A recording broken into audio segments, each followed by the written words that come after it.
Touring talkies ரசிகர்களுக்கு வணக்கம். வாங்க லென்ஸ் நிகழ்ச்சிக்கு போகலாம்.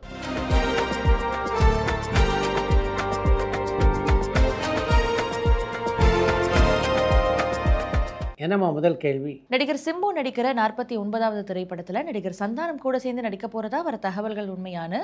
பாலக்கோட்ல இருந்து சங்கர் கேட்டிருக்காங்க. சந்தானத்தை சினிமா உலகத்தில் அறிமுகப்படுத்தியதுன்னா அது சிம்பு தான். அந்த நன்றி உணர்ச்சி இன்றைக்கும் சந்தானத்துக்கிட்ட இருக்குது. அதன் காரணமாகத்தான் அடுத்து சிம்பு நடிக்க இருக்கின்ற படத்திலே சந்தானம் நடிக்க ஒப்புக்கொண்டிருக்கிறார். இசையமைப்பாளர் இளையராஜா சாரனுடைய பாடல்களை பயன்படுத்தினா காப்பிரைட்ஸ் இஷ்யூ வருது, அதுக்கு அவரே அந்த படத்துக்கு இசையமைக்க வச்சுட்டா இந்த பிரச்சனை வராது இல்லையான்னு மாதவன் விருதுநகர்ல இருந்து கேட்டிருக்காங்க. இப்போதுள்ள இயக்குநர்களில் பெரும்பாலான இயக்குநர்கள் இளையராஜாவுடைய பாடல்களை தங்களுடைய படங்களில் ஊறுகாய் மாதிரி தானே பயன்படுத்த விரும்புகிறாங்க. 80 and 90களுடைய எந்த நடிகர் அல்லது நடிகை இப்போ கம்பேக் கொடுக்கறத பார்க்க விரும்புறீங்கன்னு கோயம்புத்தூர்ல இருந்து ஜீவன் கேட்டிருக்காங்க. 80களில் நடித்து கொண்டது நடிகர்களில் கம்பேக் கொடுக்கணும் அப்படின்னு நான் நினைக்கிற நடிகர்னா அது சிவகுமார். ஆனால் அதற்கு அவர் தயாராக இருப்பதாக தெரியல. நடிகர் சித்தார்த்தனுடைய 3 BHK, நடிகர் கவினுடைய கிஸ் திரைப்படம், நடிகர் ஜெயம் ரவியினுடைய ஜீனி திரைப்படம் இதெல்லாம் எப்போ வெளியாகும்னு தஞ்சாவூர்ல இருந்து அசோக் கேட்டிருக்காங்க. நீங்கள் குறிப்பிட்டுள்ள 3 படங்களுக்குமே ரசிகர்கள் மத்தியில் நல்ல வரவேற்பு இருக்குது. அப்படி இருந்து அந்த படத்தினுடைய வெளியீட்டு தேதி அந்த படத்தினுடைய தயாரிப்பாளர்களால் அறிவிக்க முடியலன்னா அதுக்கு முக்கியமான காரணம் தொடர்ந்து பல படங்கள் வெளியாகி கொண்டிருப்பது தான்.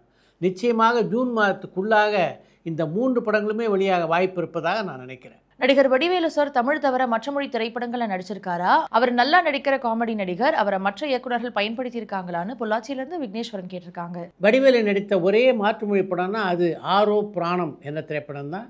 வினீத்தும் சௌந்தர்யாவும் இணைந்து நடித்திருந்த படம் அது. கார் ரேஸ்ல அஜித் சார்னுடைய கார் 3வது முறையா விபத்துல சிக்கியிருக்கு. பல முறை அவருக்கு அறுவை சிகிச்சைகள் நடந்திருக்கு.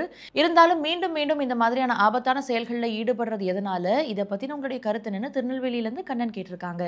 கார் ரேசிங் அப்படின்றது சாதாரண விளையாட்டு இல்லை, மிகப்பெரிய ஆபத்துக்கு நிறைந்த விளையாட்டு. அதை பற்றி அஜித்துக்கு நல்லா தெரியும். அதன் காரணமாகத்தான் அதற்காக நல்ல முன்னேற்பாடுகள் எடுத்துக்கொண்டு அதற்கு பின்னால் அது போன்ற விளையாட்டுகளில் அவர் கலந்து கொள்கிறார். பொன்னியின் செல்வன் திரைப்படத்துல எல்லா பாடல்களையுமே எழுதின இளங்கோ கிருஷ்ணனுக்கு தொடர்ந்து பட வாய்ப்புகள் கிடைக்குதான்னு அடையார்ல இருந்து ராம்கி கேட்டிருக்காங்க. உங்களுடைய இந்த கேள்வியை பொன்னியின் செல்வன் படத்திற்கு பாடல் எழுதிய இளங்கோ கிருஷ்ணன்கிட்டே நான் கேட்டேன். பொன்னியின் செல்வன் திரைப்படத்துக்கு பின்னாலே ஏறக்குறைய 30 திரைப்படங்களிலே அவர் பாடல் எழுதியிருப்பதாக என்னிடம் தெரிவித்தார். இதில் என்ன ஒரு முக்கியமான விஷயம்னா, அவர் அப்படி பாடல் எழுதிய படங்கள்லாம் இருக்கு, அதில் பெரும்பாலான படங்கள் மிகப்பெரிய கதாநாயகர் நடித்த படங்கள் இல்லை. அதன் காரணமாகத்தான் அவர் பாடல் எழுதி கொண்டிருக்கிறார் அப்படின்ற விஷயமும், அவர் பாடல் எழுதி பல படங்கள் வெளியாகி இருக்கின்றன அப்படின்ற விஷயமும் வெளியில் தெரியல. இயக்குனர் பாலச்சந்தர் சார் தான் இயக்குன திரைப்படங்கள்ல ரொம்பவும் ரசிச்ச, அவருக்கு ரொம்பவும் பிடிச்ச எந்த திரைப்படம் மிகப்பெரிய வெற்றி பெறும்னு அவர் நினைச்ச திரைப்படம் எதுன்னு திருமுல்லைப்பாயிலிருந்து சுந்தரவரன் கேட்டிருக்காங்க. பாலச்சந்தர் மிகவும் ரசித்த மிகப்பெரிய வெற்றி பெறும் என்று எதிர்பார்த்த படங்கள்னா 2 படங்களை சொல்லலாம். ஒன்று சிவகுமாரும் சரிதாவும் அற்புதமாக நடித்திருந்த அக்னி சாட்சி என்ற திரைப்படம். இன்னொரு திரைப்படம் சிவகுமார், சுகாசினி, சுலக்ஷனா ஆகிய 3 பேரும் நடித்திருந்த சிந்து பைரவி என்ற திரைப்படம். அவருடைய மிகப்பெரிய எதிர்பார்ப்புக்குள்ளாக இருந்த அக்னி சாட்சி படம் பெரிய வெற்றியை பெறலை. ஆனால் அதே நேரத்தில் சிந்து பைரவி திரைப்படம் மிகப்பெரிய வெற்றியை குவித்த படமாக அமைந்தது. சிக்கந்தர் திரைப்படத்தினுடைய தோல்விக்கு யாரு சார் காரணம்? இயக்குனர் AR முருகதாஸ் சாரா அல்லது நடிகர் சல்மான் கானா? இந்த திரைப்படத்தினுடைய தோல்வி மதராசி திரைப்படத்தை பாதிக்குமான்னு காஞ்சிபுரம்ல இருந்து சரவணன் கேட்டிருக்காங்க. எவ்வளவு பாப்புலரான ஒரு நடிகராக இருந்தாலும் முதல்ல 1-2 நாட்களுக்கு திரையரங்குக்கு ரசிகர்களை அழைத்து கொண்டு வர முடியுமே தவிர, தொடர்ந்து ரசிகர்கள் திரையரங்குக்கு வந்து அந்த படத்துக்கு ஆதரவு தெரிவிக்கணும்னா அந்த படத்தினுடைய கதை மக்களுக்கு பிடித்த வகையில் அமைக்கப்பட்டிருக்க வேண்டும். அது நடக்காதனால தான் சிக்கந்தர் திரைப்படம் வெற்றி படமாக அமையலை. சிக்கந்தர் திரைப்படம் வெற்றி பெறாதனால மதராசி திரைப்படத்துக்கு பாதிப்பு வரும் அப்படின்னு நான் நினைக்கல.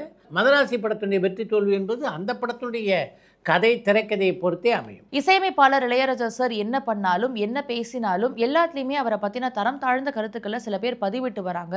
இதே மாதிரியான ஒரு செயலை தான் விஜயகாந்த் சாருக்கும் பண்ணாங்க. அவர் உயிரோடு இருந்த பொழுது அவரை புகழாம அவர் இறந்த பிறகு நிறைய பேர் புகழ்ந்தாங்க, சில பேர் வருத்தமும் பட்டாங்க. ஒருவர் உயிரோடு இருக்கும் பொழுது அவங்கள போற்றி பாதுகாக்கிறதானே அவங்களுக்கும் பெருமை, நம்மளுக்கும் பெருமை. இதை பற்றின உங்களுடைய கருத்து என்னன்னு மதுரையிலிருந்து ராகுல் கேட்டிருக்காங்க. நீங்கள் சொல்லியிருக்கிறது நியாயமான விஷயம் என்றாலும் சமூகத்தில் இது போன்ற விமர்சனம் செய்கிறவர்கள் தொடர்ந்து இருந்து கொண்டே தான் இருக்கிறார்கள். அவங்க ஒரு 10-15% இருக்காங்க.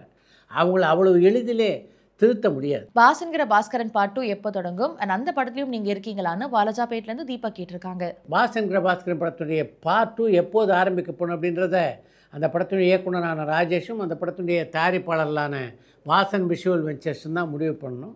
அப்படி அவர்கள் தயாரிக்கின்ற பட்சத்தில் நிச்சயமாக நான் அதிலே இருப்பேன் அப்படின்னு எனக்கு நம்பிக்கை இருக்குது. துப்பறிவாளன் பார்ட் 2 திரைப்படத்தினுடைய படப்பிடிப்பு இந்த ஆண்டு இறுதிக்குள்ள தொடங்குறதுக்கான வாய்ப்புகள் இருக்கா?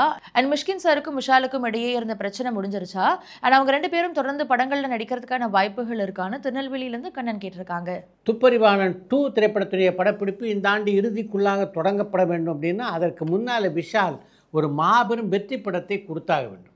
ஏன்னா துப்பறிவாளன் 2 படம் இருக்கு, அந்த படத்தினுடைய பட்ஜெட் மிகப்பெரிய பட்ஜெட்.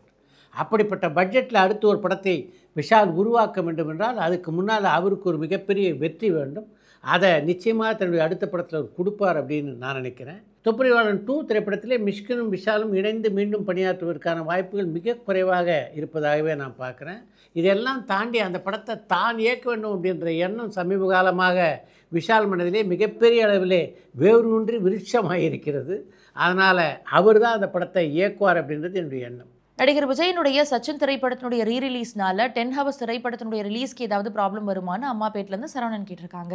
சச்சின் படத்தினுடைய மறு வெளியிட்டால் சிபி சத்யராஜ் நடித்துள்ள 10 ஹவர்ஸ் திரைப்படத்தினுடைய வசூல் பாதிக்கப்பட்டிருப்பது உண்மைதான். ஒரிஜினல் மியூசிக் சிடிகள் இப்போ இசை நிறுவனங்கள்னால விற்கப்படுதா? அப்படி விற்கப்படுதுன்னா அதை எங்கே வாங்கலாம்னு கோவையிலேருந்து சுந்தர் கேட்டிருக்காங்க. இப்போ எந்த திரைப்படத்துக்கும் ஒரிஜினல் சிடிக்கள் வெளிவருவதாக தெரியல. சில ஆண்டுகளுக்கு முன்னாடி மறைந்த திரைப்பட பாடலாசிரியரான நா. முத்துக்குமார் சாரோட உங்களுக்கு இருந்த நட்பை பற்றியும் அண்ட் அவரோட நீங்கள் பழகியிருந்த அனுபவங்களை பற்றியும் ஷேர் பண்ண முடியுமான்னு திருமுல்லைவாயிலிருந்து சுந்தரவர்தன் கேட்டிருக்காங்க.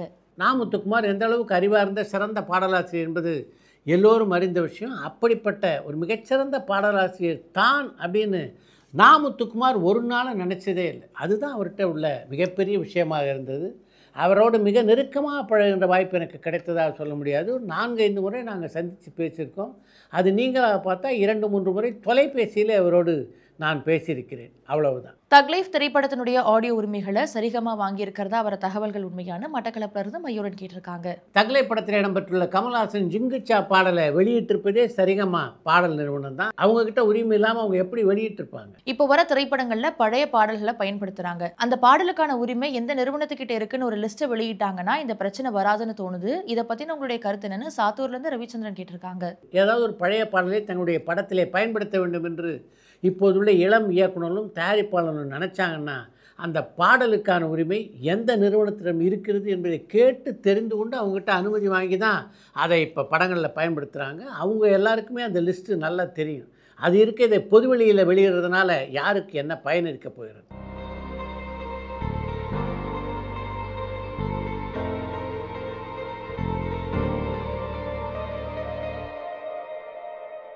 Digital rights and satellite rights மாதிரி ஆடியோ ரைட்ஸினுடைய விலையும் மிகப்பெரிய சரிவு சந்திச்சிருக்கிறதா வர தகவல்கள் உண்மையான மட்டக்களப்பிலிருந்து மயூரன் கேட்டிருக்காங்க. டிஜிட்டல் சேட்டலைட் உரிமையுடைய விற்பனைன்னு பார்த்தீங்கன்னா சமீப காலத்தில் தான் மிகப்பெரிய சரிவை சந்தித்திருக்கின்றன. ஆனால் ஆடியோ ரைட்ஸை பொறுத்த வரைக்கும் கடந்த 2 ஆண்டுகளாகவே மிகப்பெரிய சரிவு அதில் ஏற்பட்டிருக்கிறது. அடுத்து இன்று ஒரு தகவல். தமிழிலே வெளியான முதல் பேசும் படம் காளிதாஸ் என்பது எல்லோரும் அறிந்த விஷயம். அந்த படத்தை தயாரித்தவர் ஆர்தேஷிர் இரானி என்ற தயாரிப்பாளர். அந்த படம் தயாரிக்கப்பட்டது எப்படி என்பதை பற்றி பல சுவையான தகவல்களை அந்த காலத்து பத்திரிகையாளரான குண்டூசி கோபால் ஒரு கட்டுரையிலே பகிர்ந்து கொண்டிருக்கிறார். இந்த காளிதாஸ் படத்தை பொறுத்த வரைக்கும் அதை ஒரு முழுநீள திரைப்படமாக உருவாக்க வேண்டும் என்ற எண்ணம் முதல்ல யாருக்குமே இல்லை. அந்த படத்துடைய படப்பிடிப்பின் போது பல வினோத விஷயங்கள் எல்லாம் நடைபெற்றன. இந்த ஒலிப்பதிவு கருவிகளை பொறுத்தவரையில் அதை வெளிநாட்டிலேருந்து இறக்குமதி செய்கிறதுனால அந்த கருவிகள் ஆங்கில வசனங்களை மட்டும்தான் பதிவு செய்யுமா அல்லது தமிழ் வசனங்களையும் பதிவு செய்யுமா என்ற சந்தேகம் அந்த படத்துடைய தயாரிப்பாளர் ஆர்தேஷ் இரானி உட்பட பலருக்கு அந்த காலகட்டத்திலே இருந்ததான். அதனால் பரீட்சார்த்தமாக ஒரு சிலரை தமிழில் பேச வச்சு ஒலிப்பதிவு செய்து பார்ப்போம், அதுக்கு பின்னால் அதை பற்றி முடிவெடுக்கலாம் என்று அவர்கள் திட்டமிட்டிருக்கிறார். அப்படி அவர்கள் பரீட்சார்த்தமாக எடுக்க நினைத்த படத்திற்காக பம்பாய்க்கு போனவர் தான் காளிதாஸ் திரைப்படத்திலே கதாநாயகியாக நடித்து இன்றைக்கு தமிழ் சினிமாவுடைய முதல் தமிழ் கதாநாயகி என்ற பெயரை பெற்றிருக்கின்ற டிபி ராஜலட்சுமி. அவர் பம்பாய்க்கு போனோடனே முதல்ல ஒரு பாட்டை கொடுத்து அவரை பாட சொல்லி பதிவு செய்திருக்கிறார். அப்புறம் இன்னொரு பாட்டை கொடுத்து இந்த பாட்டை பாடிக்கொண்டே ஆடுங்கள் என்று ராஜலட்சுமியிடம் அவர்கள் கேட்டபோது எனக்கு ஆட தெரியாது என்று இருக்கிறார் ராஜலட்சுமி. பரவாயில்ல, உங்களுக்கு தெரிந்த அளவு ஆடுங்க என்று அவர்கள் சொன்னதுக்கு பின்னால் மன்மதன் பானமடா அது மாறினில் பாயுதடா என்று பாடிக்கொண்டே ஆடியிருக்கிறார் ராஜலட்சுமி. அப்படி டிபி ராஜலட்சுமி பாடிய அந்த பாடல் காட்சி காளிதாஸ் படத்தோடு மட்டும் இல்லாமல் வேறு சில படங்களோடும் இணைத்து காட்டப்பட்டிருக்கிறது. காளிதாஸ் படத்தை பொறுத்த வரைக்கும் அதை முதல் தமிழ் பேசும் படம் என்று சொல்வது அவ்வளவு சரியாக இருக்காது அப்படின்னு கருத்து தெரிவித்திருக்கின்ற குண்டூசி கோபால் அந்த படத்தில் பார்த்தீங்கன்னா கதாநாயகி தமிழில் பேசுவாங்க, கதாநாயகன் தெலுங்கில் பேசுவார், இன்னொரு நடிகர் இந்தியில் பேசுவார். இப்படித்தான் அந்த படம் அமைந்திருந்தது. காளிதாஸ் படத்தை தொடர்ந்து சாகர் மூவிட்டோனால் காலவரிசி என்ற ஒரு படம் தயாரிக்கப்பட்டது. உண்மையில் சொல்லணும்னா அதுதான் முதல் தமிழ் பேசும் படம் என்கிறார் குண்டூசி கோபால். காளிதாஸ் திரைப்படம் முதல் தமிழ் பேசும் படமா இல்லையா என்பதை பற்றி இப்படி இருவேறு கருத்துகள் இருந்தாலும் அந்த படம் வெளியான போது மிகப்பெரிய வெற்றி அந்த படம் பெற்றது என்பது மட்டும் உண்மை. எந்த காலகட்டத்தில் உங்களுக்குள்ள அரசியலில் தீவிரமாக ஈடுபடணுன்ற எண்ணம்? முதல்ல நான் வந்து பெரிய தீவிர எம்ஜிஆர் ரசிகர். முதல் வந்து ஊர்வலமே நான் கூட போயிருக்கேன். இந்த படை போதுமா, இன்னும் கொஞ்சம் வேணுமான்னு கத்துனதுல நானும் ஒருத்தன். அரசியல் நட்பை மிகப்பெரிய அளவில் பாதிக்குது அப்படின்னு நீங்கள் நினைக்கிறீங்களா? Depends on how you maintain the relationship. தலைவிக்கு ஒரு முதலமைச்சருக்கு அவங்கள்ட்ட கொடுக்கப்பட்ட அந்த நியூமேட்டிக்கு வந்து அதே அவங்களுக்கு தெரியலைன்னா நாட்டில் போகிற சொத்துக்கெல்லாம் காணா போச்சுன்னா எப்படி தெரியுன்ற அளவுக்கு ஒரு ஸ்டேட்மெண்ட் கொடுத்து தான் வந்தேன். ஒரு பார்ட்டியில் இணைந்து பணியாற்றுவது என்பது வேறு, ஒரு பார்ட்டியை நடத்துறது அப்படின்றது வேறு. நான் வந்து 16 ஆண்டுகள் நான் கட்சி நடத்தியிருக்கேன். என்றைக்குமே வந்து நாடு என்பது இந்தியா, பாரதம், அந்த நேஷனலிஸ்டிக் ஃபீலிங் இருக்கனால நான் பார்ட்டி போய் மர்ஜ் பண்ணேன். இந்த வாரிசு மடையில் நீங்கள் மாணவராக விஜயை புகழ்ந்தீங்க. இப்போ விஜயை பற்றி நீங்கள் ஒரு பேச்சு வந்து மிகவும் பரபரப்பாக வலைதளங்களில் வந்துட்டு. பாப்புலர் பர்சனாக இருக்கும்போது உண்மையை பேசணும்னு சொன்னேன். இப்போ வஃபோட பற்றி தெரிஞ்சால் அது ஃபுல்லாக டீட்டெயிலாக படிக்கணும்.